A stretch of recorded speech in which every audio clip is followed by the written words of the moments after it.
alphas aren't doing their damn jobs. Since there were more wolves in the world, it was logical there'd be more rogues, but it seemed never-ending. New York. The words popped into his head. He had no idea where they came from, his wolf or some source outside him.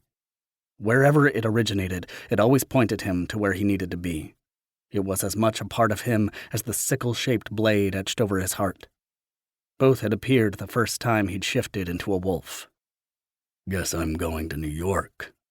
That's where he'd find whatever was waiting for him. Zoe Galvani sat back in her desk chair and grinned. I'm brilliant.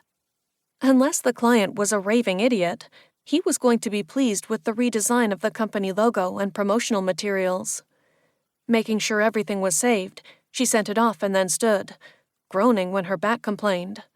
Damn it, I set an alarm. It was part of her newest promise to herself, to get up and move around every hour.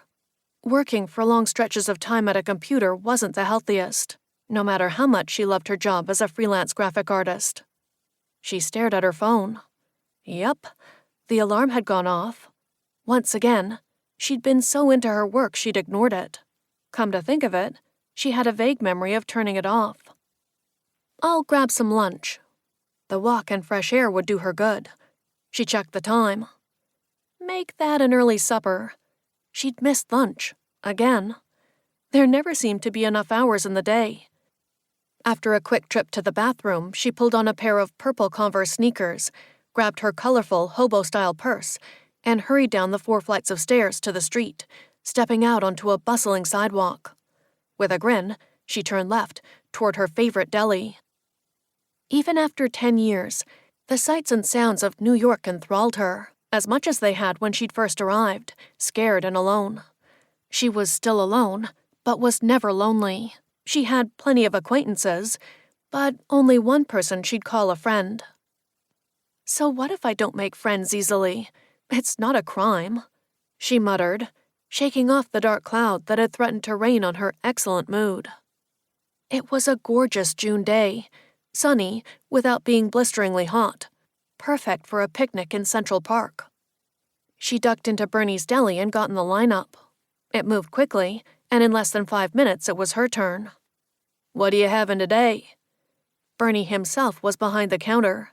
He was the second Bernie, his father, Bernie Sr., having started the business some 60 years ago. Bernie Jr. also worked here. She couldn't begin to imagine such a family legacy. Pastrami and Swiss on rye. Her mouth watered in anticipation. You want a cookie with that? He assembled and wrapped her sandwich. Why not? She'd finished a big job today. That was as good an excuse as any to celebrate. She perused the display case and made her choice. Give me a brownie. Going all out today. He added the treat to her bag. See? She might not have close friends, but Bernie knew she normally had an oatmeal raisin cookie when she indulged.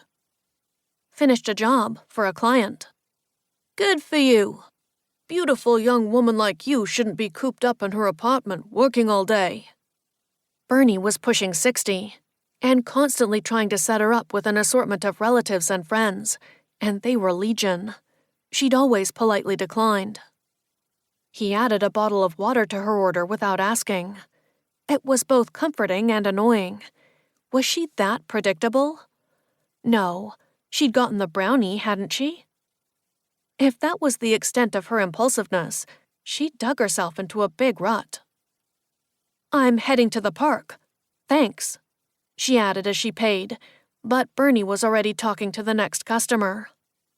What was wrong with her today? She loved her life. Yes, she lived in a tiny, hole-in-the-wall apartment, but it was in New York freaking City. It was everything she dreamed it would be. Sure, it cost a fortune to live here. Even making a decent living, she had to cut corners to make ends meet, hence the shortage of brownies in her life, and the thrift store clothes jammed into her minuscule closet. But every sacrifice she'd ever made was worth it. Her phone rang as she strolled down the block. She dug it out of her bag and smiled when she saw the name on the screen. Hey, Brenda.